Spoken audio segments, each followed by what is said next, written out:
Aimlabs edition. We've been using it for a month, so we're going to do our full in-depth review in terms of battery life, software integration, and overall performance and my overall experience with this. Is it worth the $80 price tag? Let's go and start off with the unboxing experience first. So when you unbox it for the first time, you have everything you absolutely need. You have the controller on top, user guide and everything else like that, stickers. You also do have interchangeable analog sticks, D-pad options as well. This has a removable magnetic faceplate in order to change and swap out all of those options. By default, you do have some blue options for the analog sticks, but they also come with, I believe, black ones as well in different sizes, heights, shapes, etc. You also do have a braided Type-C cable in order to either use this wired to charge the controller, or you can even use it for the dock, which this does come with the dock, which I think is really nice. It even comes with a USB dongle. You could use the USB dongle directly onto your PC, or what I did is I just plugged the USB cable included into the dock to be able to use it as a charging dock, but also in order to use the dongle, which is hidden on the compartment underneath, just plug that in and you're able to do two things in one. Absolutely amazing. This also does have a Bluetooth function, and obviously you're able to use it wired. I haven't used either of those functions, but I'm pretty sure they're really, really good. In terms of both of those options, we take a look at the design for the controller. So we have texturized grip both on the front and the back of the controller for the side grips and everything else like that. Really great feeling. The overall design, obviously you could see the teal hand grip and then the teal faceplate with an ombre up to a black. I think this is a really nice design. Obviously you have that Aimlabs on the right analog stick, so you have like a little aim crosshair, and then you have minimal branding, GameSir there. Obviously gold D-pad, which you could change out and swap out. Like I said, this is a faceplate that's magnetic, so you can easily take it off, and it has 4 magnets there hidden underneath. And the overall construction, and you can see all of the components on the inside, and just a bunch of other buttons available as well. Obviously this does have an LED on the controller itself for like the home button, I guess you could say, similar to an Xbox. That is customizable, which is really, really nice. And then you have like options, menu, screenshot button, mode button. You could change a lot of these functions pretty much in the software as well. So, you know, if you want A to be B and B to be A, you could swap them in as well, depending on your liking, depending on which game. And you have 4 profile options in order to obviously change to your liking, depending on which game, which person. On the top of the controller, you have a lot of new features. So obviously you have this detachable, I would say USB locking mechanism, I guess you could say, or it just kind of helps support for the USB cable. That way it doesn't like snap or break or anything in there. It just kind of strengthens it, gives it more support. Which I think is really, really nice. You also have texturized bumpers on here, which these ones are a gray gunmetal look to them. Really, really nice feeling. Very satisfying to actually feel and press. You also do have some texturized top, left, and right triggers. And these ones are kind of like the Xbox versions, so they look really, really nice. This whole controller is based off of kind of an Xbox controller. All of your buttons, your actual buttons, your physical buttons, including the D-pad, have a more mechanical feel to them. This is what they sound like.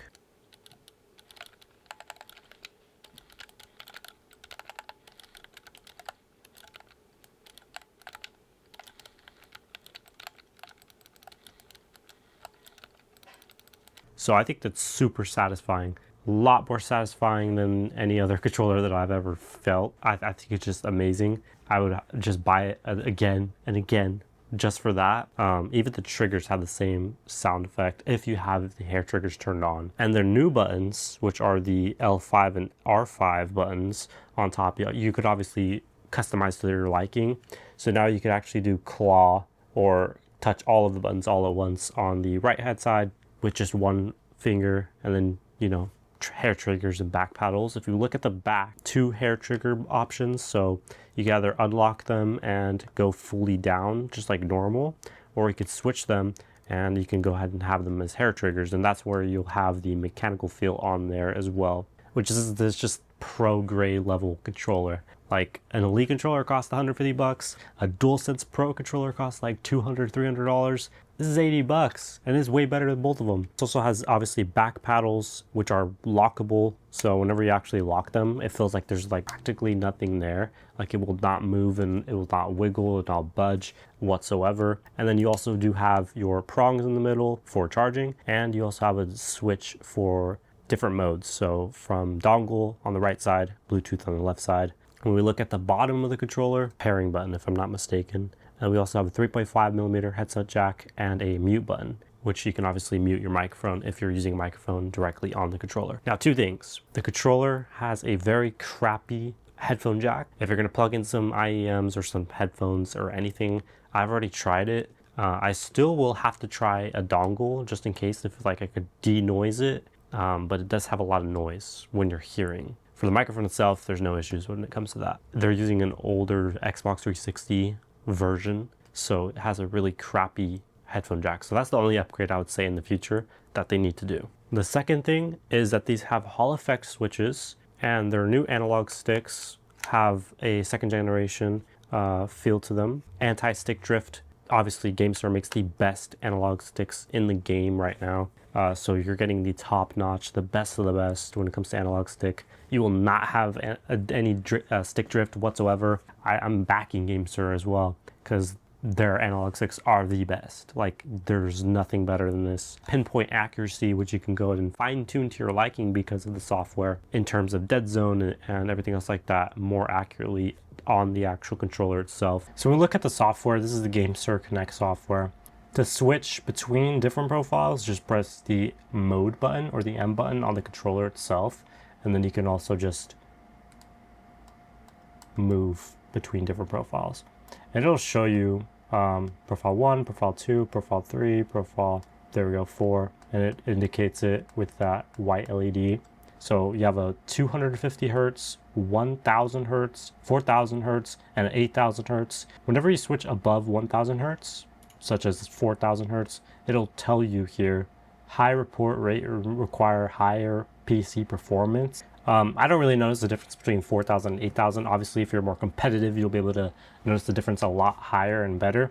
I've been using 1000 and I have no issues when it comes to that. So I'm going to keep it at 1000. On the left side, we do have all of your lightings. And by the way, you could just use the controller in order to look at all of these settings.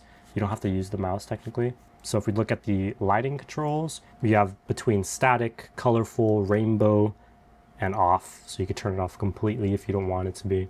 We could change, obviously, each individual corner. So if I wanted this to be, let's just say red, like a red hue, you can do that. If I wanted like the whole thing to be red, I could change this all to red. You can change the brightness as well. You also have colorful. So this will cycle through like a bunch of different colors here. Then you have rainbow. So this will just be like a fade effect, kind of. You can change the brightness and the speed of it. So if you want it to be a little slower, then you can make it slower. Also, you do have a docking animation. So you have two different modes. So you can change between follow battery and follow animation.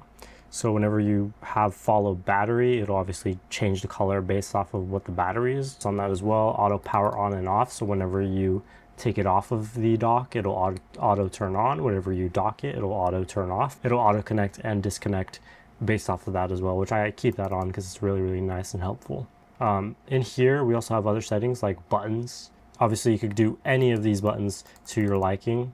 So you could customize the A to be a different button entirely. You could also customize these new buttons, like these secondary triggers, I guess you could say, and the back paddle buttons as well, to whatever you want.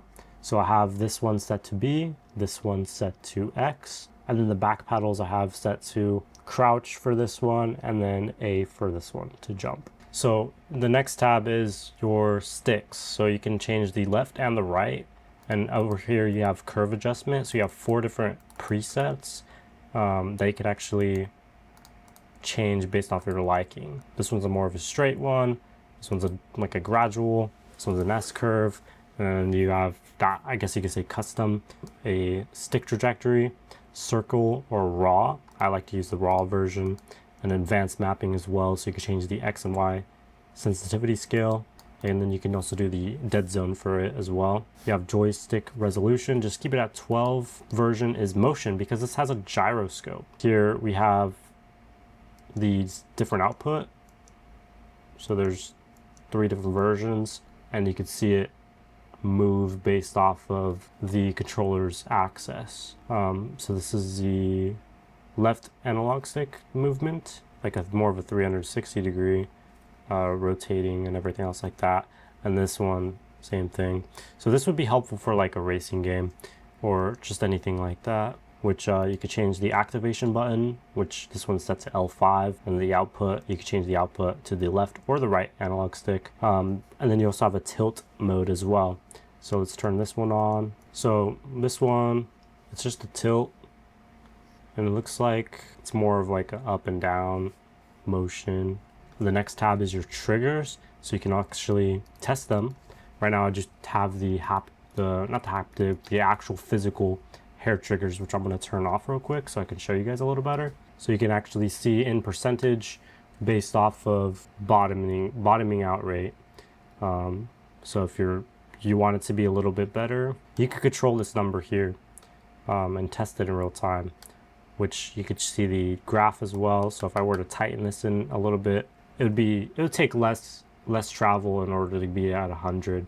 So you can see here, this is at 100, even though we're not fully bottomed out. On the bottom here, you have curve adjustments as well, so you can actually, change the curve based off of how you want it to be, similar to the sticks. But you also have hair trigger mode, so you have an adaptive mode, which has an initial and a max range. So this one's kind of more of a software-based hair trigger if you don't want the physical ones that, you hear the click and you want it to be a little bit more, you can feel it, but it still activates. And then you also have a fixed mode. You still have to bottom out, so based off the initial and the max range. And here you also have vibrations, which actually I'm going to turn down, but you can completely turn it off. To test it out, you could just press the L button. You can see it rotating in there as well. You see that? So that's 4 with just 1. That's 2. Let me show you 1 now. 1 is a huge difference. See? A lot more gentle. A lot quieter too. So I would reduce it if you want to say battery. And so everything we just covered is pretty much everything on, lights, triggers, sticks, buttons, motion controls, button test, which I think is really nice to be able to button test everything. But overall, this controller is super, super nice. I've been using it for over a month straight. In terms of battery life, I think we were getting about 20 hours on average on a single charge without having to use the dock at all, which is insane. And it helps out a lot, because without needing to dock it, if you were to do like a 24-hour stream, you don't have to really worry about it charging or dying on you. Because you're gonna have that dock included, you're never gonna really have to worry about battery life anyways. Much better than Xbox controller, much better than any Pro controller I've tried. It feels better, it'll last a long time. So without further ado, guys, that was my 1 month review of the GameSir G7 Pro, the Aimlabs edition. If you want to check it out, I'll leave a link in the description, or you can scan the QR code right here. Thank you for watching, and I'll see you in the next one. We out.